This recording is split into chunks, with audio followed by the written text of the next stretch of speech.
Oke, selamat datang semuanya. Kita semua tahu ya, pasar batubara lagi lesu banget. Jadi, apa ini artinya kita harus jauhin semua saham tambang? Tunggu dulu. Hari ini kita bakal bedah sebuah laporan menarik dari Stockbit yang nunjukin di mana sih sebenarnya peluang tersembunyi untuk investor di antara para kontraktor tambang Indonesia. Jadi, pertanyaannya sekarang, di tengah pasar yang lagi turun gini, gimana sih caranya kita sebagai investor bisa cari untung? Apa beneran masih ada celah untuk profit? Well, laporan ini ngasih jawaban yang menurut saya cerdas banget. Kuncinya gini, lupain dulu soal pasar secara keseluruhan. Fokuslah sama perusahaan yang punya ceritanya sendiri, yang bisa tumbuh melawan arus pasar. Oke, sebelum kita pilih jagoan, kita harus paham dulu medan perangnya. Anggap aja ini level 1. Kita kenali dulu tantangan apa aja yang ada di sektor ini. Tantangan pertama, dan ini besar banget, adalah proyeksi penurunan produksi batubara nasional. Kenapa? Ya karena permintaan dari pemain besar kayak Tiongkok dan India lagi melemah. Penurunan 11% itu angka yang nggak main-main loh.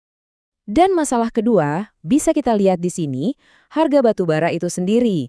Harganya lagi adem ayem, yang bikin para penambang jadi, ya kurang semangat buat nambang banyak-banyak.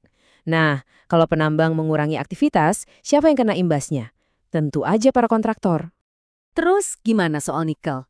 Katanya kan nikel ini jadi mesin pertumbuhan baru.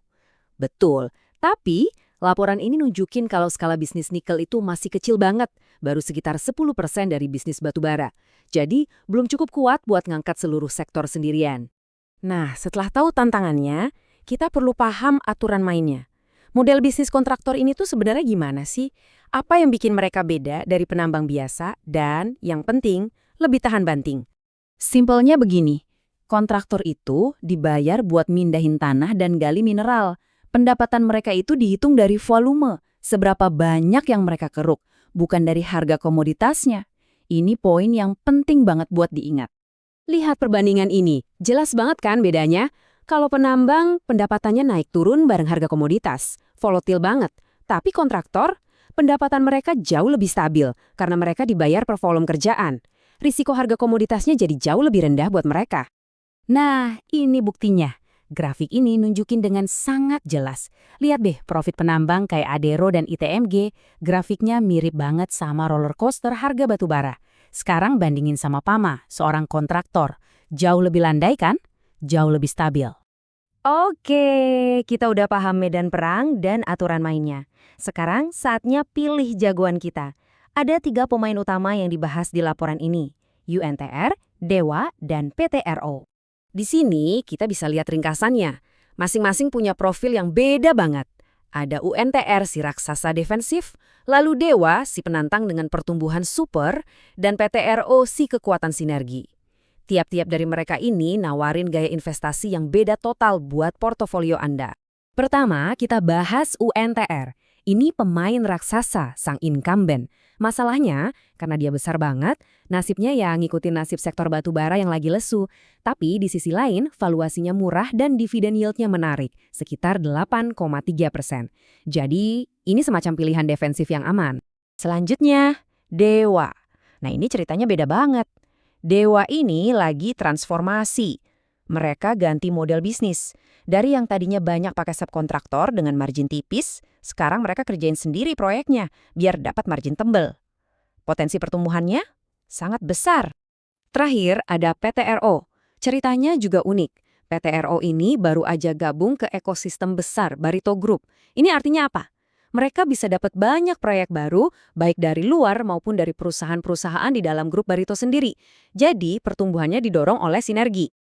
Jadi, kelihatan kan polanya? Strategi jitu yang ditawarin laporan ini adalah jangan cuma lihat pasar secara umum, cari perusahaan yang punya pendorong pertumbuhan spesifik, yang punya ceritanya sendiri.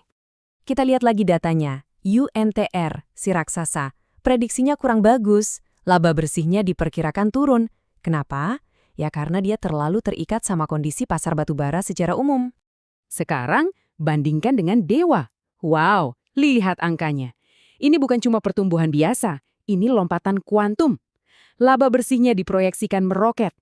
Ini bukti nyata kalau cerita pertumbuhan internal perusahaan bisa ngalahin tren pasar yang lagi lesu. Gimana caranya Dewa bisa begitu? Ini jurusnya, simple tapi efektif. Pertama, mereka stop pakai subkontraktor yang marginnya kecil. Kedua, semua proyek dikerjain sendiri, in-house. Hasilnya, ketiga, margin EBITDA-nya bisa loncat dari sekitar 8% jadi ke 35%. Luar biasa. Oke, kita udah bahas tantangan pasarnya, model bisnisnya, sampai profil masing-masing pemain. Sekarang, apa kesimpulan utamanya buat kita sebagai investor? Mari kita rangkum. Poin krusialnya adalah, ya sektor kontraktor tambang secara umum memang lagi menghadapi tantangan. Tapi kuncinya adalah cari perusahaan yang punya cerita pertumbuhan spesifik. UNTR bisa jadi pilihan defensif karena valuasi dan dividennya, meskipun kinerjanya diprediksi turun.